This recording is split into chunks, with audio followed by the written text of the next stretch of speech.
You're cute. I just wanted to say hi. I don't know. I like tiny girls. I don't know what the hell that is. You seen it, like catty energy. I fucking hate the catty energy, dude. You are very much my type. Okay, I'll text you up and let you see what you're up to. I've been in the men's dating industry for 15 years, and for any individual, learning to flirt with the girl is difficult.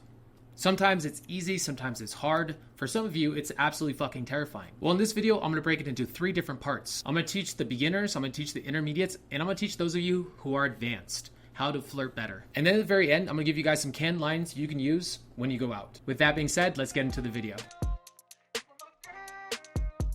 Through the night,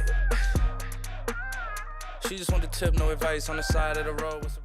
Before diving in, there's levels to this, and I'm going to divide it into 3 different sections: beginner, intermediate, advanced. At each level, I will teach you something different, something to help you out with where you're at. The first level is beginner. If you're having a hard time approaching, if you're not getting any good results yet, you're a beginner. In terms of flirting, there are 3 things you should focus on at this level. The first one is approaching. If you're not approaching, it's the only thing you should be focusing on. As it gets easier and easier to approach and be extroverted, from here, we can start working on something. You want to start going direct. Now, the reason you want to go direct is because you have to be comfortable showing intent.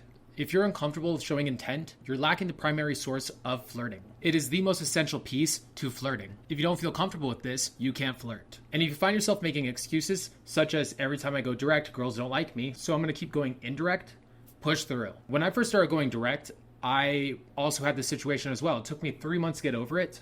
And at some point, you're going to get fed up with it. At some point, you're going to go all in. What you guys are doing is, especially when you guys feel a little bit timid about going direct, you're unwilling to punch through the wall in your conversations. This causes girls to sense your unease and thus lacking value. And thus, you're lacking value to the girl. So they reject you. They also sense the cognitive dissonance. The way you're acting and the way you're speaking don't seem like the same person. So it makes you seem disingenuous. You have to keep doing it till it doesn't feel disingenuous anymore. You're going to get to a point where you hear so many nice to meet yous, you get frustrated, you get fed up, and you let go. And you're going to go full in. You have to get used to flirting. You have to get used to the idea of being man-woman. Don't be afraid to check a girl out. Don't be afraid to be a player. Not at this stage. You can't effectively flirt if you're scared to do it. A simple mindset that I teach my clients to use when they are having a hard time with approaching and they aren't getting the results yet is to treat it like you're gambling. If I gave you a pair of dice and at some point you had to roll 7s, eventually you're going to get a 7. It doesn't matter how many times you have to roll it, eventually you're going to get there. For me, when I was younger and I first started this, I'd approach probably 20 to 30 girls to get a result. But I knew that that was the case. And so if I approached 20 to 30 girls, I get a date out of it. So every time you approach, you're rolling the dice. Maybe she will like you, maybe she won't. If you keep spinning the machine, eventually you're going to get 777s. You have to get to the point to where you are fed up with platonic conversations. The place you're trying to go is between platonic and offending her. And right in the middle is a sweet spot. It's the difference between breaking rapport and severing rapport, which I'll get into in the next section. At this stage, if you do find that you get into longer and longer conversations with girls, reestablish the premise occasionally. Bring up the fact that she's attractive, bring up the fact that she is doing something you like, or bring up the fact that she likes something that you like. Find little ways to verbally express that you're into her. You are also in the stage of throwing mud at the wall and seeing what sticks. You're going to accrue reference experiences over time. And as you accrue those reference experiences, you're going to have an intuitive understanding of what you should or shouldn't say.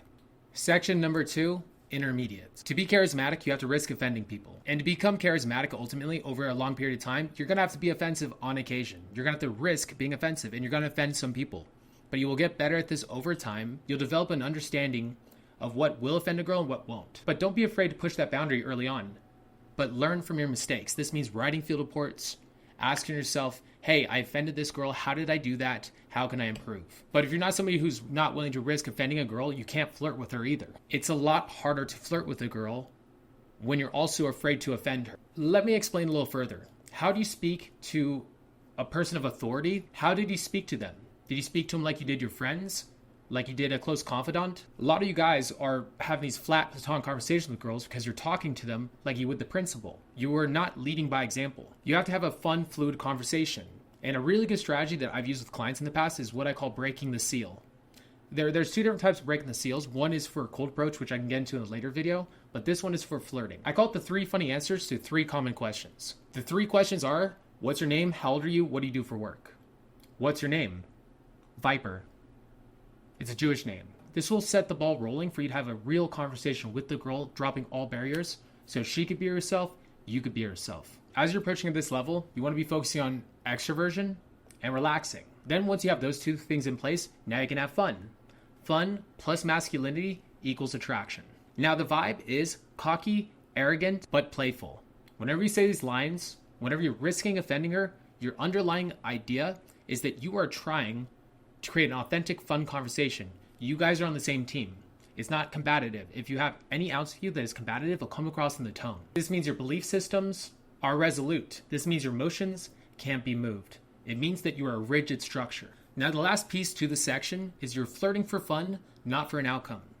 This is something a lot of you guys are going to have to mull over for a long time, really have to play with, because it is a very abstract concept.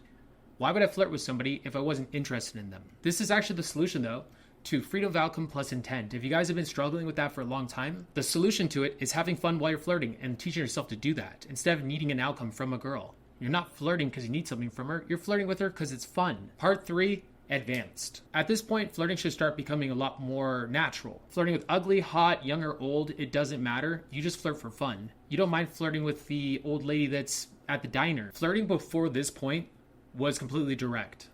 Or the girl flirted with you to begin with, which set the tone. But at this point, now we're going to start teaching what's called indirect direct. Flirting is not just in the words. If you don't understand this yet, do not listen to this part yet. Do not do this yet if this does not make sense to you. If it seems woo-woo, don't fucking do it. Flirting is in the sub-communication. It's in the way you move. It's in the way you speak. It's in the way that you might give a cocky smile. It's in the way that you might add stillness to your conversations or slow languid movements.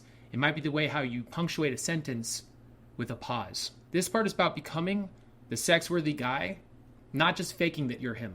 You are now moving into the shoes of being this guy, and there shouldn't be a point where you're doing anything disingenuously. This should just be you by this point. At this point as well, you're not just getting glassy-eyed because a girl is just so fucking beautiful. You're not self-lying to yourself that a girl's amazing and has this great personality, despite the fact that she's done nothing to prove that to you. A lot of you guys will self-lie when you talk to a hot girl, and at this point, you start letting go of that stuff, and you start caring more about the personality. You can talk to a girl in the club. You know somebody's going to be a one-night stand. You know if somebody's going to be a fuck buddy. And you know somebody's going to be a main girl or has the ability to be your main girl. At this point, start getting picky on a girl's personality. Start caring about that shit. Now I'm going to give you guys some flirting canned lines. This is something I've talked to you guys a lot about. The frame flipper. I'm not just a piece of meat.